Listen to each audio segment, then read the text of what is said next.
Hello friends, Ushasri channel చూస్తున్న మీ అందరికీ ముందుగా చాలా థ్యాంక్స్ అండి. ఇవాల్టి రెసిపీ గుత్తి వంకాయ కూర తయారీ విధానం అండి. ఇవి తెల్ల వంకాయలండి. ఇవి కర్నూలు డిస్ట్రిక్ట్లో ఎక్కువగా దొరుకుతాయి. మీరు ఏ వంకాయలతోనైనా కూడా ఈ కూర చేసుకోవచ్చు. చాలా చాలా టేస్టీగా ఉంటుంది. ముందుగా వంకాయలను 4 భాగాలుగా కట్ చేసుకొని నీళ్ళల్లోకి కొద్దిగా ఉప్పు వేసి వీటిని వేసుకోవాలండి. ఎందుకంటే ఉప్పు నీళ్ళలో వంకాయలు వేయడం వల్ల కమరకుండా ఉంటాయి, అంటే నల్లగా కాకుండా ఉంటాయి. ఈ విధంగా ఉప్పు నీళ్ళలో వేసుకోవాలి.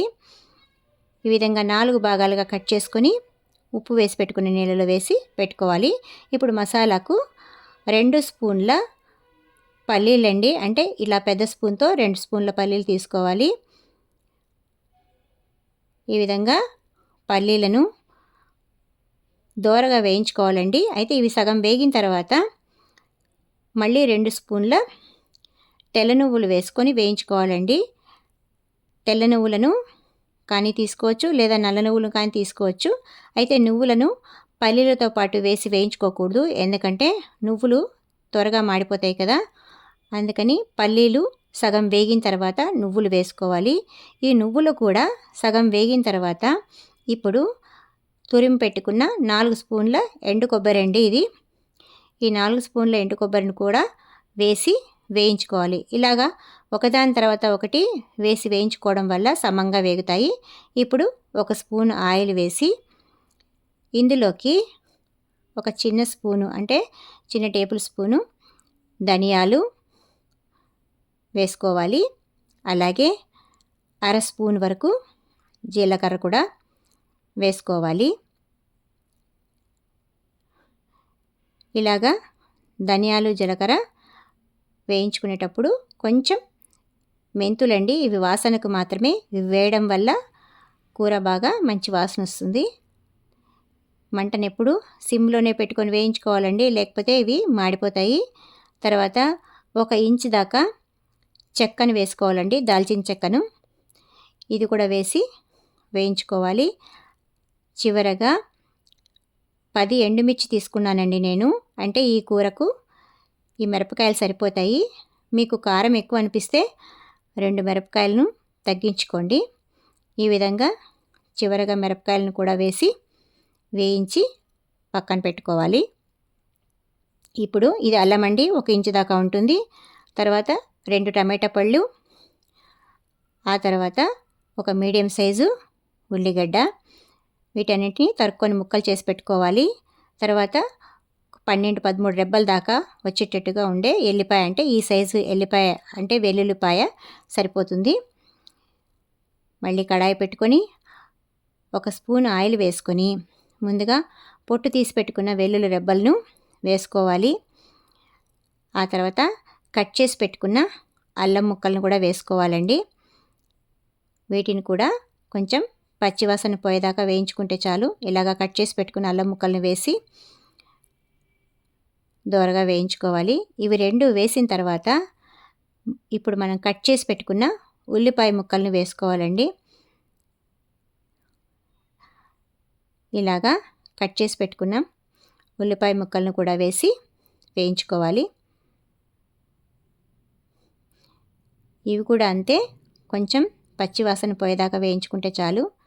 చివరగా టమాటా పళ్ళు చెప్పాను కదా, 2 టమాటా పళ్ళు, వాటిని కూడా కట్ చేసి ముక్కలు చేసి ఇందులో వేసుకొని వేయించుకోవాలి. ఈ కూర కోకోనట్ రైస్కు, జీరా రైస్కు, అలాగే చపాతీలకు, తర్వాత జొన్న రొట్టెలకు కూడా చాలా చాలా టేస్టీగా ఉంటుందండి. మీరు కూడా తప్పకుండా ఒకసారి ట్రై చేయండి. ఈ విధంగా కొంచెం వేయించుకున్న తర్వాత పచ్చివాసన పోతే చాలండి, పూర్తిగా బ్రౌన్ కలర్ రానక్కర్లేదు. ఉల్లిపాయలు కూడా ఇలాగ వేయించుకున్న తర్వాత ముందు మసాలాను మిక్సీకి వేసుకోవాలి. అంటే వేయించి పెట్టుకున్న ఈ మసాలా దినుసులను మిక్సీకి వేసుకోవాలి. తగినంత ఉప్పు వేసుకోవాలండి. నేను కల్లు ఉప్పు ఎక్కువగా వాడతాను, మీరు పౌడర్ సాల్ట్ అయినా కూడా తగినంత వేసుకొని, ఇది చివరగా చింతపండు అండి, ఇది 1 ఇంచు చింతపండు వేసుకుంటే చాలు. వీటిని ఈ విధంగా పొడి చేసి పెట్టుకోవాలి. ఇలాగ పొడి చేసుకున్న తర్వాత ఇప్పుడు వేయించి పెట్టుకున్న టమాటాలు, ఉల్లిపాయలు, వెల్లుల్లి, అల్లం ఉంది కదా, ఇవి కూడా వేసి ముద్దలాగా ఈ విధంగా మసాలా ముద్దను తయారు చేసుకోవాలి. ఇప్పుడు దీన్ని వంకాయల్లో వేసి ఇలాగా బాగా స్టఫ్ చేసుకోవాలి. ఈ విధంగా 4 వైపులా వంకాయలను విడదీసి మసాలానంతా బాగా స్టఫ్ చేసి పెట్టుకోవాలి.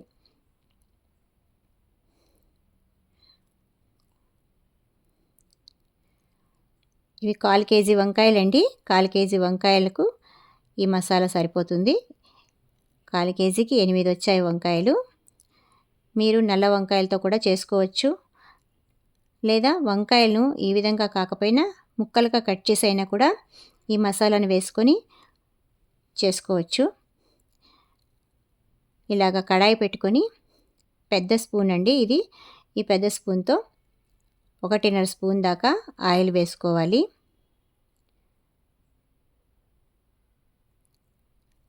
ఇలాగా 1.5 స్పూన్ వరకు ఆయిల్ వేసుకున్న తర్వాత స్టఫ్ చేసి పెట్టుకున్న వంకాయలన్నిటినీ కడాయిలో పెట్టుకొని మూత పెట్టి 2 నిమిషాల పాటు మగ్గించుకోవాలి.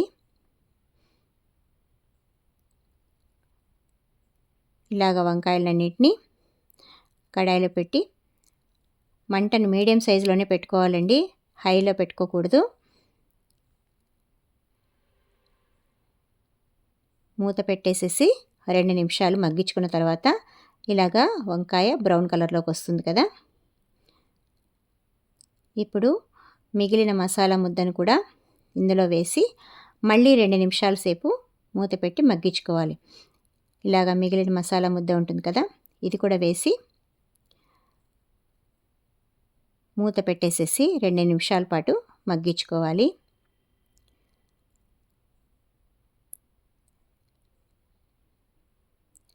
తర్వాత ఒక గ్లాస్ దాకా, అంటే ఒక పెద్ద గ్లాస్ దాకా నీళ్లు పడతాయండి. ఇలాగ మసాలా కూడా కొంచెం మగ్గిన తర్వాత ఒక పెద్ద గ్లాసు దాకా నీళ్లు వేసుకోవాలి.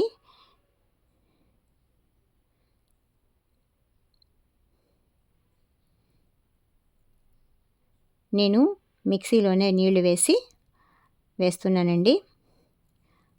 అంటే మిక్సీలో మిగిలిన మసాలా ఉంటుంది కదా, అందుకని అందులోకే ఒక పెద్ద గ్లాస్ నీళ్లు వేస్తున్నాను. ఇప్పుడు మళ్ళీ మూత పెట్టి ఆయిల్ పక్కకు రావాలండి, అంటే దాదాపు ఒక 2-3 నిమిషాల పాటు మగ్గించుకోవాలి. చివరగా ఒక రెమ్మ కరివేపాకు వేసి మూత పెట్టేసేసి 2-3 నిమిషాల వరకు మగ్గించుకోవాలండి. అంటే ఆయిల్ అంతా పక్కకు వచ్చేస్తుంది, కూర బాగా ఉడికిపోతుంది. చూసారా, ఆయిల్ ఈ విధంగా పక్కకు రావాలి. కూర బాగా మగ్గిపోయింది, మంచి వాసన కూడా వస్తుంది, అలాగే ముక్క కూడా ఉడికిపోయిందండి.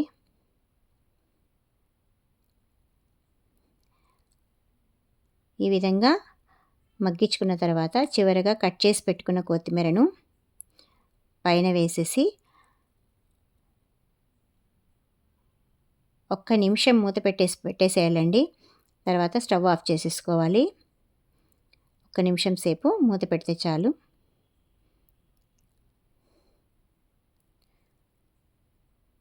తర్వాత స్టవ్ ఆఫ్ చేసుకోవాలి. నేను ఈ కూరకు జీరా రైస్ చేశానండి. జీరా రైస్కు ఇది చాలా బాగుంటుందని చెప్పాను కదా. జీరా రైస్ లేదా కోకోనట్ రైస్ కూడా తినచ్చు. అలాగే చపాతీ రోటీస్ కూడా ఈ కర్రీ చాలా చాలా టేస్టీగా ఉంటుంది. మీకు ఈ వీడియో కనుక నచ్చినట్టయితే లైక్ చేయండి, షేర్ చేయండి. అలాగే ఇంకా నా ఛానల్ను సబ్స్క్రైబ్ చేసుకోకపోతే సబ్స్క్రైబ్ కూడా చేసుకోండి, ఓకేనా. చూసారు కదా ఎంత బాగా ఉందో, చూడ్డానికి చాలా కలర్ఫుల్గా ఉంది కదా, అలాగే టేస్ట్ కూడా చాలా చాలా బాగుంటుంది. మీరు కూడా తప్పకుండా ఒకసారి ట్రై చేయండి, ఓకేనా. Thank you.